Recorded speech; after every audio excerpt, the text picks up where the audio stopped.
Welcome to Critical Role Demystified. I am Mike Christensen, and this is a series where we break down the lessons we can learn from episodes of Critical Role. Today we're covering episode 15 of the Vox Machina campaign, Skyward, which, as you can see from this footage, Liam is Skyping into from Travis's stomach. In the last episode, the party got the details of the next leg of their mission, and then they went shopping. The most important thing to know about their shopping trip is that they got a bunch of magic items. Grog got a bunch of magic items, which he doesn't care about most of them, but he got something called the Belt of Dwarven Kind, which also does a bunch of other stuff he doesn't care about, but it gives him a 50-50 chance each day of magically growing a beard. Scanlan dips back into Gilmore's Glorious Goods because Sam, Scanlan's player, was not present in the last episode. And Scanlan commissions a special scrying potion so that he can magically look across distances at locations where he has left his mark. And then the party has a few days to kill. Vex commissions new armor for Trinket using pieces of the hide of the bulette that they killed.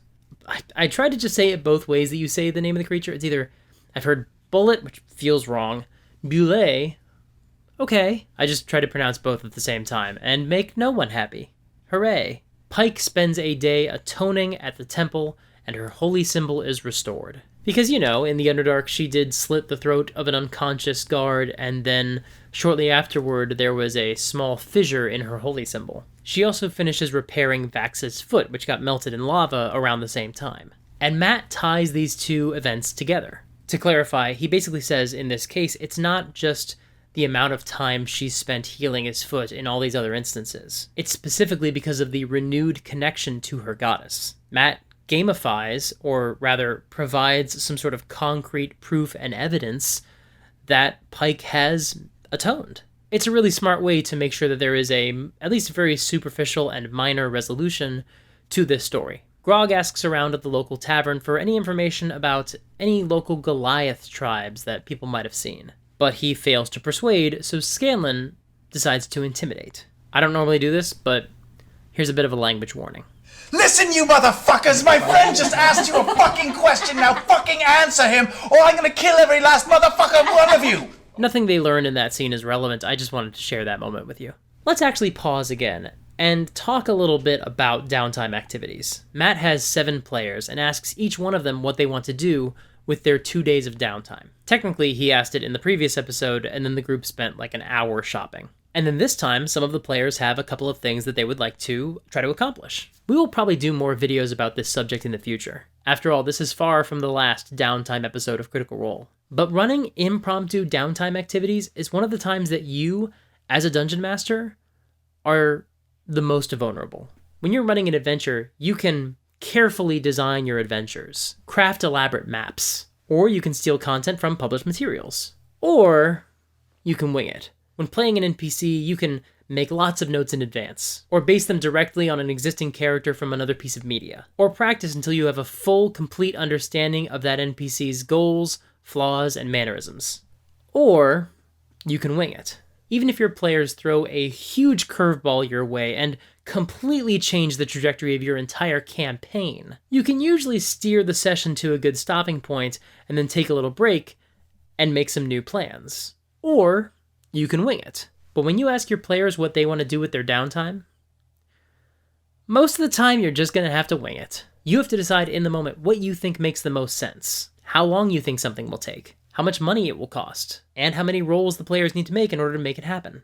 If you need guidance, there are some rules in Xanathar's Guide to Everything. These rules take some potential downtime activities and boil them down to some simple mechanics that you can employ at your table. But one thing I've seen, which I don't really care for, is when players go through the list of downtime activities in Xanathar's Guide and use that as their guidance for what they could do with their downtime. Now that's personal preference, of course. You might not feel the same way, and that's totally valid. And there is absolutely value to giving the list of potential downtime options from Xanathar's to your players, and letting them know that these are some possible options for what they could try to do.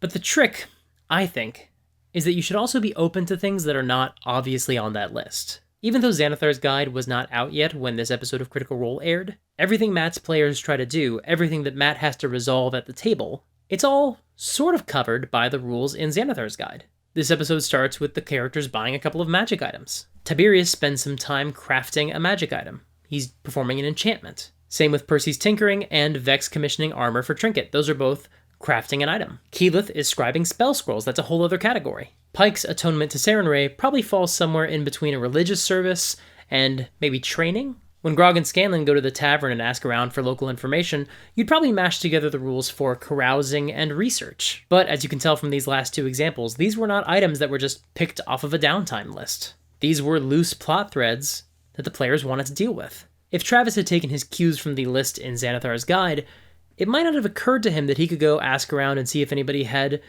any information about his old Goliath herd. Pike knew she needed to resolve her relationship with Sarenrae because it was important to her character, not because she saw the word religious services on a list provided from a book. So this is my big piece of advice on this subject. As a Dungeon Master, you are welcome to use the rules in Xanathar's Guide to Everything. They offer a bunch of really helpful frameworks that you can use to figure out how to resolve your players' requests. But make sure your players know that the items in the book are just examples, and they are not everything that the players are limited to. I'd even recommend that they not look at the rules in Xanathar's Guide. Maybe they don't even see the whole list. Maybe instead, you just list off a couple of items as examples. All you need are a couple just to get their wheels spinning. I've played in games where the players wanted to use downtime, but we didn't really have any personal motivations. So players would just sit there with the book open, looking at the downtime section, trying to figure out which items we might want to do. But I just think that's backwards. Downtime activities should be inspired by the things that you already want to do.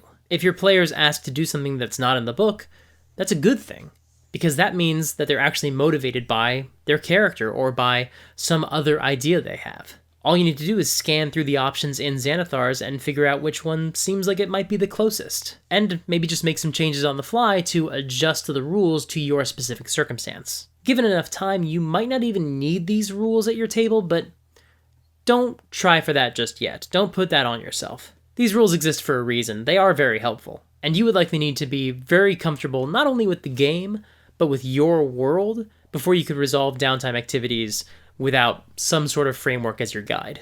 No pun intended. And until you're ready to do that, and by the way, there's no rush there, then these Xanathar's rules are a fine starting point and a really helpful sidekick during your downtime sessions. Just as long as your players don't think that they have to do what's on this list. Again, this is not the last downtime-heavy episode of Critical Role, so we will return to this subject when there is more to say on it based on a future episode. But for now, back to the recap. The players return to the Council of Tal'Dorei now that the special enchanted box has been delivered, this box that is going to be used to transport the horn safely. They meet the members of the Order of the Platinum Dragon who are going to accompany them on this mission, including Lady Kima. They place the horn in the chest for safekeeping, and then they board a skyship.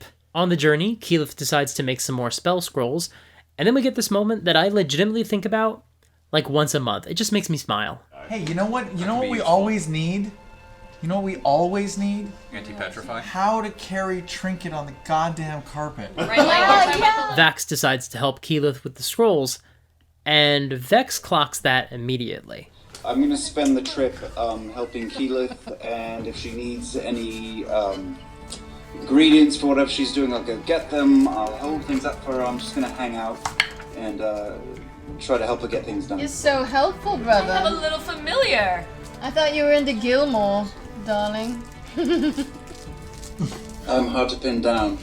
On one day of this journey, the ship is attacked by pirates riding a griffin and several wyverns. So you guys are coming up from below. I would fly. Oh my god, the ship! Whoa! Cool, look at that! Dude, that's pretty. Look at the crystals! And it's initiative, so here are a few highlights. Some of the pirates start this fight by grabbing a crew member and hucking them overboard, so the players start tying themselves to railings during their turns. Keyleth turns one of the wyverns into a bunny, and it plummets toward the sea. These two events set the tone for the fight. Don't try to kill everybody, just drop them. Literally. When the dust settles and the pirates retreat, they interrogate the one pirate left alive and on deck. Normally the captain of the skyship throws them overboard, but Vex spares her. What's your name? Tira. Tira. How old are you? I don't know. Oh, that's so she's sad. so sad. They decide to give her a chance to work on this ship and make an honest life. They check on the magic chest and it is still safe and sound. And then they wrap up the game but then they pick it up almost immediately thereafter, because they have to resolve the fact that every day, Grog has a 50-50 chance of magically growing a beard. He rolls, and Matt says that even though Goliaths are traditionally hairless, and there is a lot of magic required to give Grog follicles of any kind, this beard is beginning to grow. We'll probably come back to that another time, because Matt's relationship with the different races in D&D sort of shows itself through Grog's relationship with the beard, and I think that's interesting, and we can learn from it. But more on that another time. Thank you for watching. We'll be back in 2 weeks with episode 16, Enter Vasselheim, where the party will arrive at their destination and take steps to hide the horn away. And then Matt has to figure out how to write out a party member for the first of many occasions. But more on that in 2 weeks. In the meantime, I have other awesome videos that come out every Monday and Thursday with advice for Dungeon Masters and for players. If you want to support the channel, there are 4 ways you can do that. You can subscribe and ring the bell to get notified about these new videos as soon as they come out. You can support the Patreon. I know there are a lot of people who ask me to make these videos more often. Patreon is the only way to make that happen, because in order to make these videos more often, I need to hire an editor.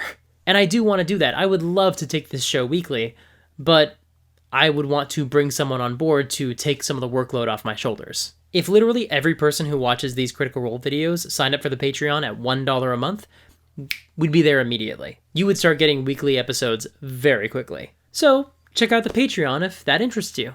The third way to support the channel is by joining the Discord community. It is a really lovely group of people. There are also a lot of people who are watching these episodes along with this series, so if you're in a similar boat and you are enjoying this pace that we're at, check out the Discord and hang out with other people who are also fairly new to Critical Role. And the fourth way you can support the channel is by signing up for my newsletter, and you'll get some occasional updates about what I've got going on. Until next time, play fair and have fun.